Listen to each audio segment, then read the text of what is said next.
Hello viewers, welcome to my channel Next Step to Education. Hi, I am Jitendra Malviya. Today I am starting NCERT class 11th chapter 5 complex number.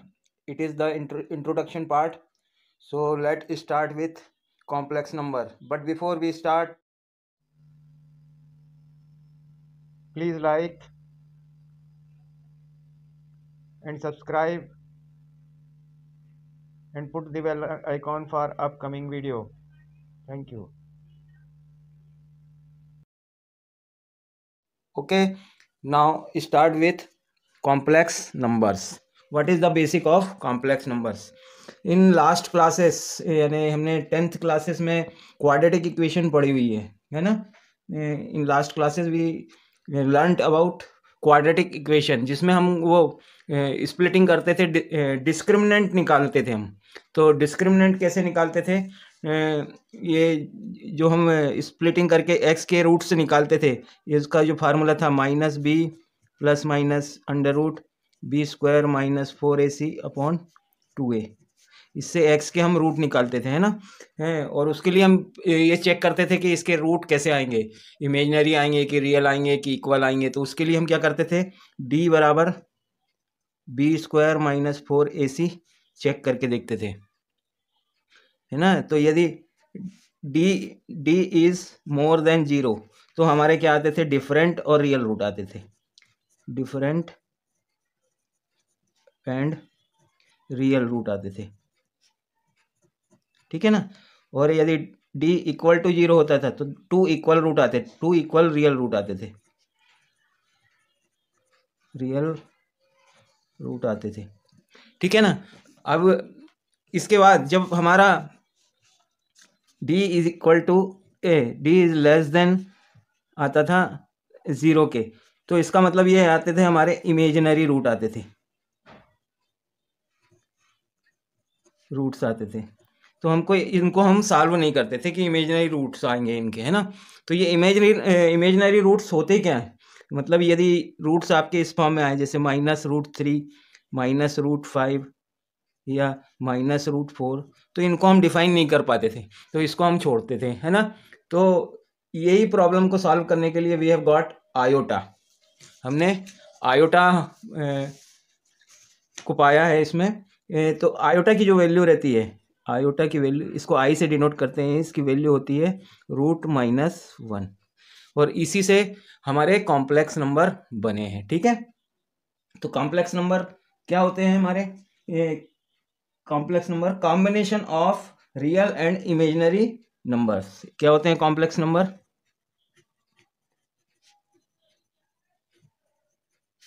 Combination of real and imaginary numbers. ये किस form में होते हैं? ये इस form में होते हैं, a प्लस आयोटा b के फॉर्म में होते हैं. और इसको किससे डिनोट करते हैं? z से डिनोट करते हैं, ठीक है. अब इसमें जो है a है, ये रियल पार्ट होता है, ये क्या कहलाता है? रियल पार्ट होता है. और ये वाला जो पार्ट होता है ये इमेजिनरी पार्ट होता है, इमेजिनरी पार्ट होता है, ठीक है ना. ये आया आपको समझ में? अब इसकी एल्जेब्रा क्या होती है वो हम एल्जेब्रिकल, इसका जो फॉर्मेट है वो हम इसको समझेंगे. तो एल्जेब्रा ऑफ कॉम्प्लेक्स नंबर्स.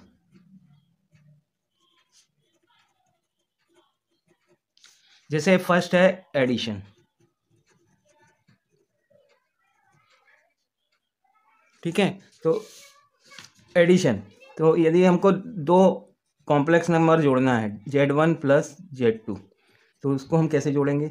यदि हमारे पास z1 है a1 प्लस ib प्लस दूसरा है हमारे पास c प्लस id, ये दो हमारे पास कॉम्प्लेक्स नंबर है. तो इनको एडिशन कैसे करेंगे? तो इनका एडिशन होता है रियल पार्ट का, रियल पार्ट में एडिशन होगा a plus C plus I B plus D. इस तरीके से इसका एडिशन होगा, मतलब इमेजिनरी पार्ट में जुड़ेगा और रियल पार्ट में होगा, ठीक है ना.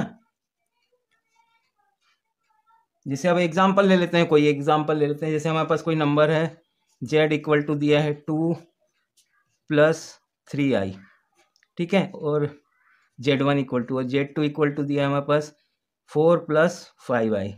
अब हमें इसको ऐड करना है, ठीक है, तो ऐड करेंगे तो कैसे करेंगे? 2+3i, i3 भी लिख सकते हैं, 3i भी लिख सकते हैं, प्लस 4+5i। अब इनको ऐड करना है तो ये रियल पार्ट से जुड़ेगा, 2+4 प्लस 3+5 i, 3+5, तो ये आपका क्या हो जाएगा यहाँ पे? 2+4 6 प्लस 5+3 8 i 8 या 8i, ये आपका एडिशन हो गया। तो इस तरीके से इसमें एडिशन करते हैं, ठीक है। अब लॉज, ये एडिशन कौन कौन से लॉज, कॉम्प्लेक्स नंबर एडिशन के कौन कौन लॉज को फॉलो करता है? एक तो क्लोजर मतलब यदि किसी कॉम्प्लेक्स नंबर का कॉम्प्लेक्स नंबर में एडिशन करें तो आंसर में हमारा क्या आएगा? कॉम्प्लेक्स नंबर ही आएगा।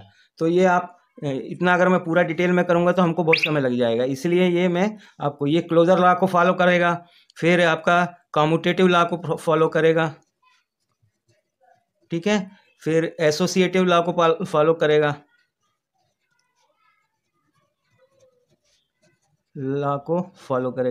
फिर आपका डिस्ट्रीब्यूटिव लॉ को भी फॉलो करेगा।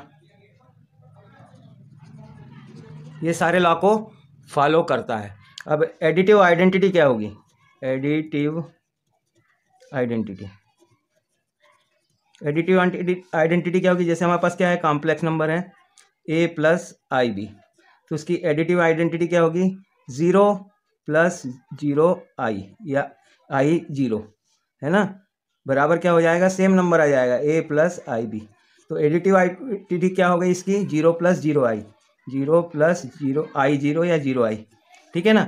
तो ये एडिटिव आइडेंटिटी हो गई, इसको हम जीरो भी लिख सकते हैं क्योंकि इसमें कोई पार्ट, रियल पार्ट और इमेजिनरी पार्ट कुछ है नहीं, है ना, तो ये जीरो के ही बराबर होती है। अब सब्सट्रैक्शन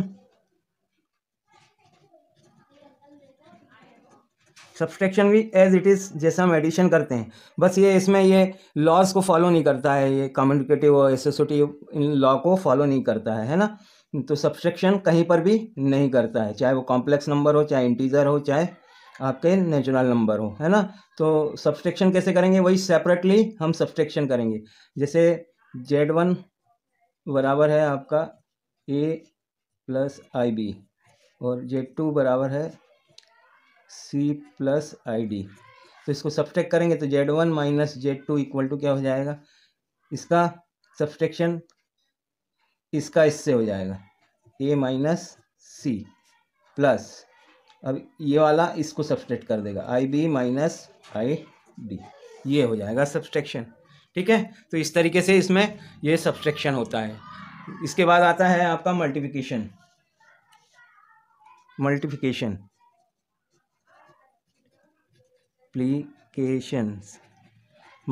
कैसे करते हैं? इसका दो नंबर है हमारे पास, जैसे z1 एंड z2, दो नंबर हैं, तो इनका मल्टीप्लिकेशन कैसे करेंगे? a+ib इंटू c+id, ठीक है। अब ये ऐसे करना है, तो अब इसको हम एग्जाम्पल से मैं आपको समझाऊंगा तो ज़्यादा अच्छे से आपको समझ में आ जाएगा, ठीक है। तो यदि हम z1 बराबर ले लेते हैं 2+i3 और z2 बराबर ले लेते हैं 4+i5, दो ले लेते हैं दो ये ले लेते हैं, तो अब इनका z1 इंटू z2 क्या होगा? 2+i3 into 4+i5।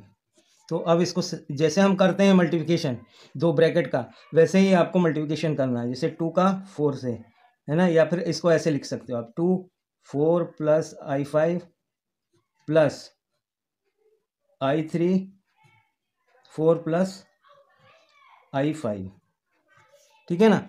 अब इसको मल्टीप्लाई कर देंगे तो 2 का इसमें होगा तो 8 और 5 आएगा तो हो जाएगा +10i, ठीक है, प्लस √3i का 4 में होगा तो 12i और प्लस इसका √3i का रूट आई 5 में होगा तो ये हो जाएगा 15i², 15i²। ठीक है, अब क्या करेंगे, अब देखो 8 प्लस ये i10 है और i12 है, तो ये i22 हो जाएगा आपका, प्लस अब ये i² की वैल्यू क्या होगी, i बराबर होता है -√1, तो i² में क्या हो जाएगा, रूट हट जाएगा तो खाली -1 बचेगा, तो i² की वैल्यू क्या होती है -1, तो ये हो जाएगा -15 हो जाएगा।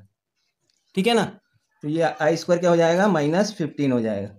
तो अब ये आपका -15 और ये प्लस का 8 है ना, तो कितना बचेगा -7 प्लस 22i22, ये इसका आंसर हुआ। तो इसको ऐसे मल्टीप्लाई करते हैं। ठीक है, अब मल्टीप्लिकेशन में सारे लॉ फॉलो करता है ना,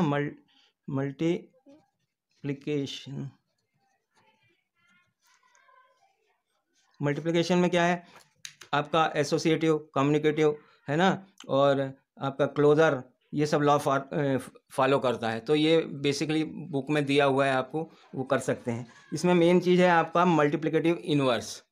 तो जैसे आइडेंटिटी क्या होती है, मल्टीप्लिकेटिव आइडेंटिटी क्या होती है, यदि किसी, जैसे हमारे पास कोई एक नंबर है a+ib, ये कॉम्प्लेक्स नंबर है हमारे पास, है ना, z बराबर, है ना, तो z का मल्टीप्लिकेटिव आइडेंटिटी क्या होगी, 1 आना चाहिए हमारे, तो ये 1 क्या है, मल्टीप्लिकेटिव आइडेंटिटी है, और ये क्या कहलाता है, मल्टीप्लिकेटिव इनवर्स।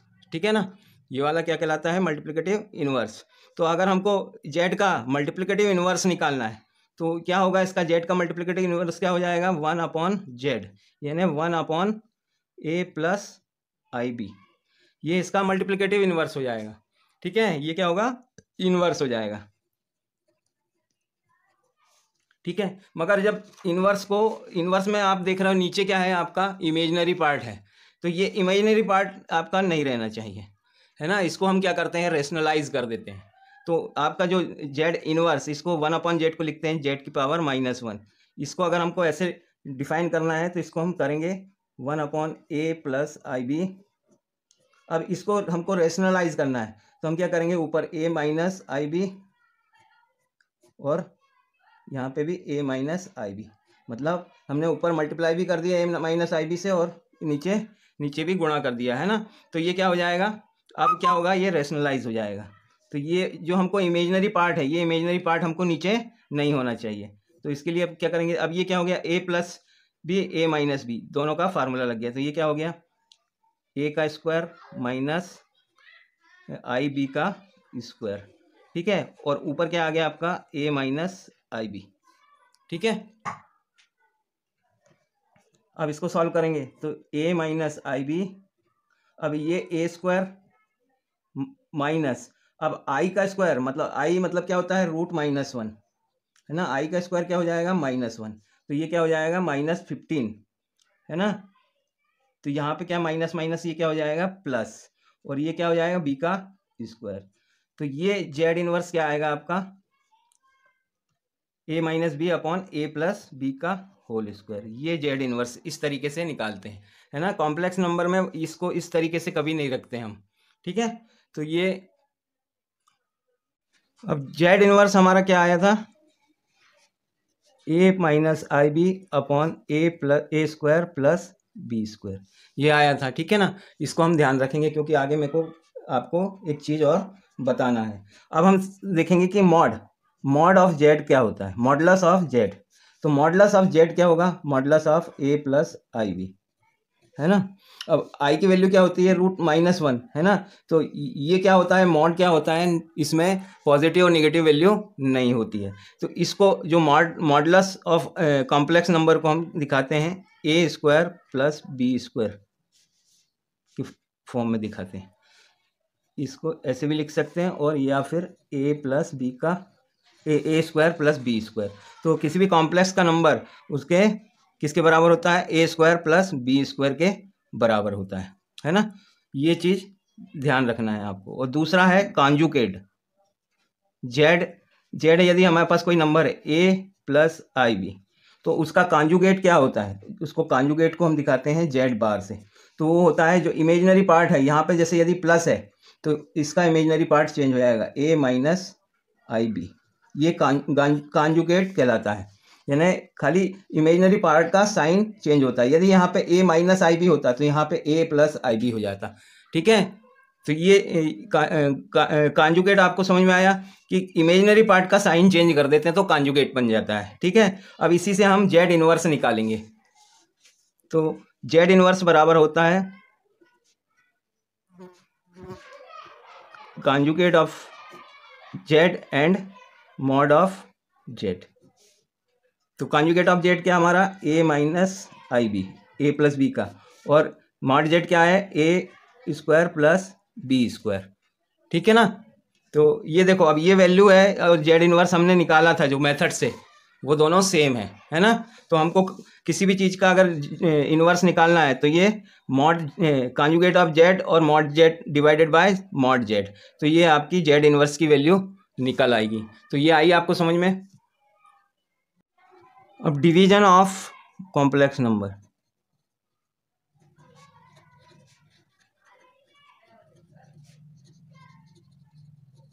तो डिवीजन कैसे करते हैं, जैसे हमारे पास जेड वन इक्वल टू दिया है ए प्लस आई बी और जेड टू बराबर दिया है हमारे पास सी प्लस आई डी। ठीक है, ये दो नंबर हमको दिए हैं, तो इसका डिवीजन हम कैसे लिखेंगे, Z one upon Z two बराबर हम इसको ऐसे लिखते हैं A plus I B into one upon C plus I D. इस तरीके से हम इसका डिवीजन करते हैं। ठीक है, तो एक एग्जाम्पल से मैं आपको समझा देता हूँ, है ना। तो जैसे हमारे पास डिवीजन करना है किसी नंबर में, तो कॉम्प्लेक्स नंबरों का, तो जेड वन अगर हमारे पास दिया है 2 + 3i3, ठीक है, एक ये दिया है, और जेड टू इक्वल टू दिया है 4 + i5। ठीक है, दो हमारे पास नंबर दिए हैं। अब इनका हमको डिवीज़न करना है, तो डिवीज़न करने के लिए क्या करेंगे हम, z1 bye z2 is equal to 2 + i3, अब इसको ऐसे लिखेंगे इंटू 1/4 + i5। ठीक है, इस तरीके से हम करेंगे। अब सबसे पहला हमारा काम होगा ये रेशनलाइज करना पड़ेगा इसको। तो इसके लिए हम क्या करेंगे, पहले लिख देंगे 2 + i3 इंटू 1/4 + i5। अब क्या करेंगे, इसको रेशनलाइज कर देंगे हम, तो इसको हम करेंगे 4 - i5 अपॉन 4 - i5। हमको इमेजिनरी पार्ट डिनोमिनेटर में नहीं रखना है। ठीक है ना, तो अब हम इसको कर देते हैं, सॉल्व करते हैं। तो ये हो जाएगा 2 + i3 इंटू, अब ये ऊपर आएगा आपका 4 - i5 अपॉन, ये अब क्या हो गया, a + b और a - b के फॉर्म में हो गया, तो ये हो जाएगा 4 का स्क्वायर माइनस, ठीक है ना, और i5 का स्क्वायर। ठीक है, तो ये हो जाएगा आपका, अब ऊपर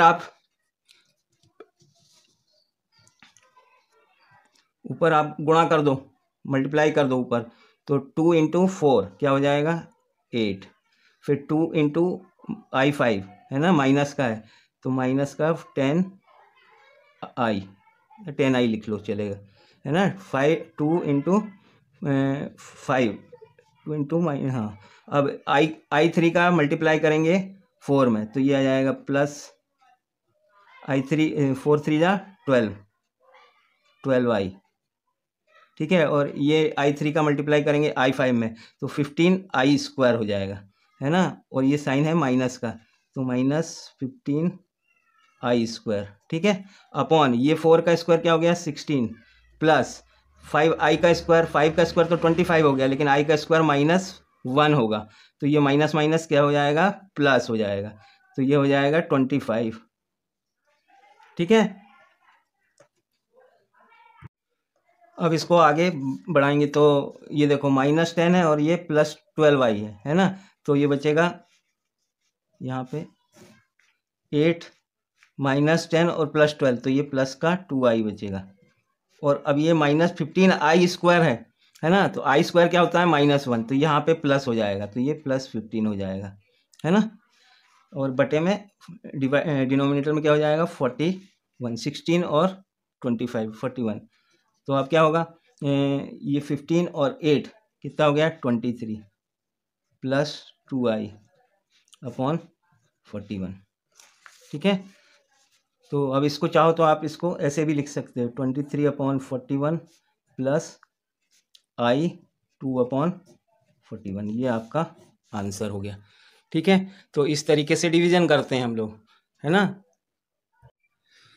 पावर ऑफ आयोटा, तो पावर ऑफ आयोटा हम कैसे डिफाइन करेंगे, जैसे अब हमको मालूम है आई इक्वल टू क्या होता है √-1, तो आई स्क्वायर बराबर क्या हो जाएगा, ये रूट हट जाएगा, खाली -1 बचेगा, है ना। और आई की पावर 3 बराबर क्या होगा, ये -1 है, इसमें आई का मल्टीप्लिकेशन हो जाएगा तो ये बचेगा -i, है ना। और i4 क्या हो जाएगा, आई स्क्वायर क्या है -1, है ना। और 2 बार और करेंगे तो -1 का स्क्वायर क्या हो जाएगा 1, तो i4 बराबर क्या आ जाएगा 1।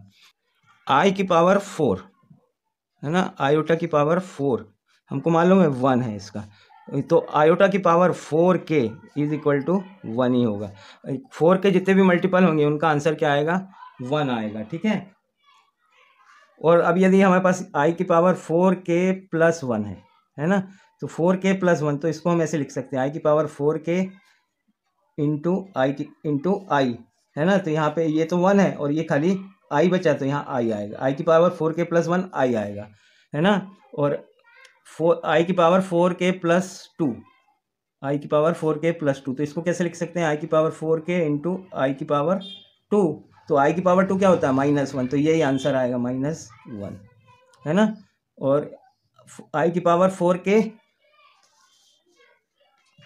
4k प्लस 3, है ना, तो ये क्या है, इसको कैसे लिख सकते हैं आई की पावर 4k, तो ये तो 1 ही होगा इंटू आई की पावर 3, तो आई की पावर 3 क्या होगा आई स्क्वायर -1, और उसमें फिर आई मल्टीप्लाई हो जाएगा तो क्या आएगा -i। तो ये इस तरीके से आप किसी भी बड़ी संख्याओं के पावर की निकाल सकते हो। जैसे एक मैं बताता हूँ आपको, जैसे आपको आई की पावर 50 निकालना है, तो आई की पावर 50, तो ये हम इसको ऐसे लिख सकते हैं आई की पावर 4 इंटू 12 प्लस 2, है ना, तो 4 इंटू 12 ये तो पूरा 1 हो जाएगा क्योंकि ये 4k के फॉर्म में है, प्लस आई की पावर 2 क्या होता है -1, है ना, इंटू -1, तो ये आ जाएगा -1। ठीक है ना, आया आपको समझ में। तो ये बहुत लेंदी हो जाएगा वीडियो, क्योंकि इसको मैं नेक्स्ट पार्ट में और कंप्लीट करूँगा इंट्रोडक्शन पार्ट को, क्योंकि इसमें अभी ग्राफिकल रिप्रेजेंटेशन और एंगल वाले भी है, तो आगे नेक्स्ट वीडियो में हम कंटिन्यू करेंगे। और ये वीडियो आपको कैसा लगा, please like and subscribe my channel. Thank you, bye.